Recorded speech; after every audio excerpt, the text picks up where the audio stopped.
Well, every good business has to start with a germ of an idea. Perhaps it's a hobby that you want to turn into a business. I'm with business attorney Brian King. I'm Neil Gordon with Augusta Business Daily. How are you today? Doing well, thanks. So I'm really curious because I know you help a lot of companies set up and form their companies. I'm wondering if 10 people come to you, how many actually have a business plan in hand?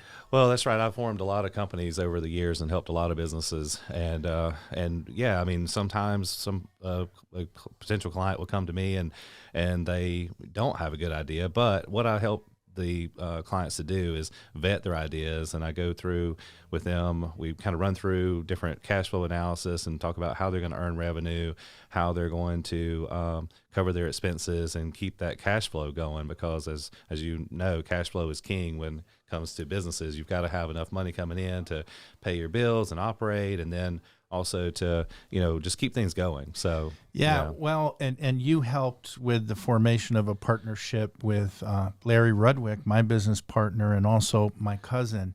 And the words pro forma came up a lot with me and him. And explain what that is and how far out do you need to be planning? Well, usually you want to project out, 3 to 5 years at minimum, because, you want to kind of try to anticipate what's going to happen in those first key years. A lot of businesses fail in the first year, and then a lot of the ones that survive fail in the second year. So, but if you can make it past that first couple of years, you're usually going to do okay. But and then you want to have a long-term plan as well as to what's your goal? Is it to, make a living throughout some years, or is it to turn around and sell the business and move on to something else? So I have some people that come to me and they say, "Oh, I've got this great idea," and they want to run it for a while and then they want to sell out. And, and that's fine too. So. Absolutely. And so they'll come to you as a business attorney, but who else do you advise that they should see? Well, I look at it as a team approach. So you really should have, a good business attorney, a good accountant, a good insurance broker that's going to help you find the right coverages, a financial planner to deal with your retirement and all that, because, you don't want to work the rest of your life. You want to save some money for retirement. Hawaii awaits. Right. Yeah. Yeah. So, but those are your main advisors that you want to have on your team. Wow. Have you ever sat down around a big table with several of them and a client? I have. Usually what I'll do is I'll meet with the client, and then I'll call the accountant and keep them up to speed and make sure that we're on the same page with things, and make sure they haven't filed anything that I don't know about, because sometimes the client doesn't really know what their accountant has done on their returns and how they're filing their taxes. So, another one I forgot to mention was bankers too, because and what I usually recommend is to work with a local banker, because if you need to borrow funds for your business, you want to expand, you want to buy equipment, that sort of thing, you can work with a local banker to get those funds to be able to grow your business. So.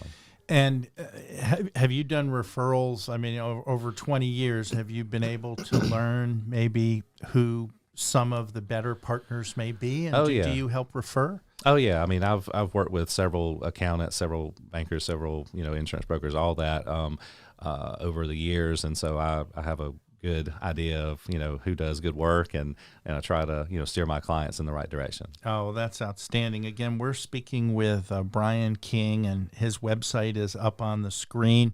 He is a business attorney with offices in both Augusta as well as Atlanta. And you mentioned partnering with some other advisors. I've heard that at the very beginning, sometimes does a CPA and a business attorney actually work together to form the company? Well, typically there are some times when an accountant will form a business for a client, and then they come to me, and then I will then prepare all the documentation that they really need. The accountant's job is not typically to form companies or to draft those organizational documents, but sometimes they will, like if they're, let's say the client comes to them at the very end of the year and they're trying to get something done and whatever. But most of the time, the accountant will refer them to me, and then I'll form the entity and advise them about that and draft those documents, and then I'll send a copy of those to the accountant so they're on the same page. Well, you've heard the expression, what's in a name? How does that work with companies as well? Well, it's very important. I mean, with the name of your company is going to carry with you for years and years, hopefully, and just like your own name, is very important. You want to protect your name and your reputation, and the same thing with your business. So, choosing a name is very important. You want to choose something that's marketable, generally. So, if something that describes what your business does or tells the public, what it is that you're doing is very good. I mean, you've got some examples in the market right now, with like Apple computers, right? So Apple doesn't really tell you anything about what they do. It's a great trademark, right? But it's a great trademark, but they've spent lots and lots of money in getting that trademark known. They've and so most of the time, we don't have millions of dollars to spend on marketing and advertising and stuff like that. So it's better to pick something, most of the time it's better to pick something that sort of describes what you do. Now,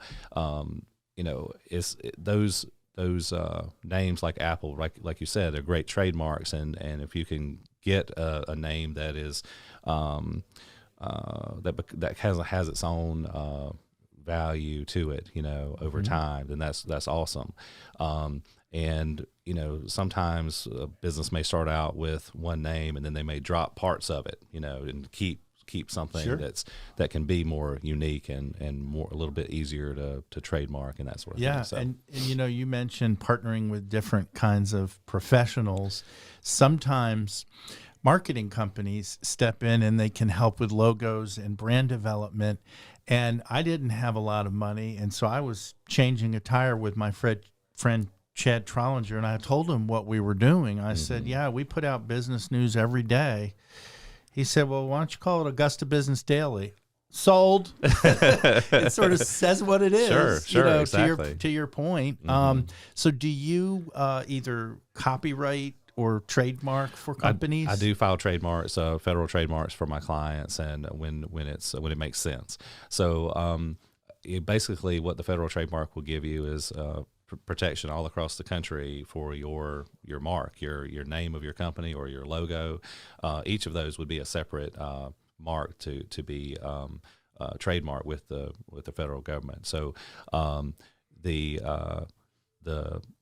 each trademark, there's a certain class that we file under, so if it's clothing, for example, but some businesses may do more than one thing, and we may have to file under multiple classes. So makes perfect sense indeed.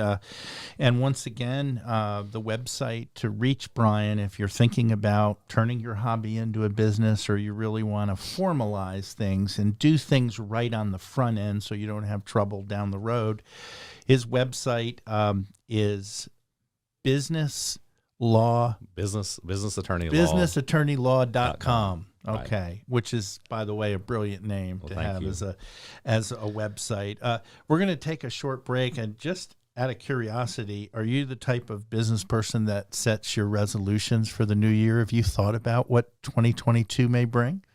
Well, I'm always trying to, get more clients and help more clients, and my biggest resolution each year is just to help my clients be successful, because if they're successful, I'm successful. If they grow their business and they keep, they're going to keep calling me for things. And so.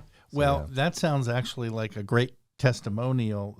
The folks here who allow us to be in their studio, Augusta Podcast, is doing something really neat for the new year. They're allowing business people to come in and actually share what their New Year's resolutions are. Okay. And then they are going to give them the content that they can just put out there and just sort of monitor how it goes. So their website is AugustaPodcasts.com, and there'll be a link at the top there on the nav bar for New Year's resolutions.